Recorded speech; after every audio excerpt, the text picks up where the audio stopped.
Hello everyone, it's Adam here from Alto Hearing. Thanks very much for joining us for another earwax removal video. Now this one's a bit different, let me explain why.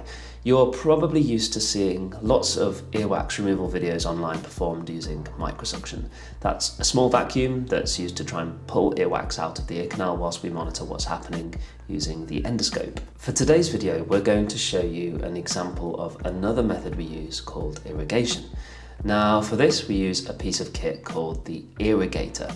It's a big bit of kit, it's about 4 times the size it probably needs to be. It's from the USA. Anyway, it's a superb tool for removing earwax.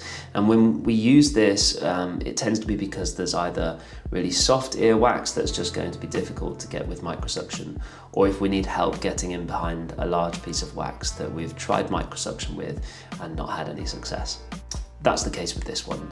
So what we do is we place a bowl on the cheek of the client to catch any excess water and gently circulate water into the ear canal. This water is warmed up to body temperature, around 36 to 37 degrees by the irrigator itself, which is good, as this reduces the risk of any dizziness or vertigo, and we can control the pressure using the trigger. Now with this one, we just went really gently in circles around the ear canal, trying to ease what looks like a pretty large plug of wax out. So once we got the wax plug moved, we just used a little LED curette to scoop it out of the ear canal. And as you can see, it's a pretty huge wax plug and the relief was instant. Remember, earwax is just accumulation of dead skin and oil in your ear. It's perfectly normal, but in some instances can build up like this, especially if you are poking and prodding your ear quite often or using earbuds, cotton buds, things like that.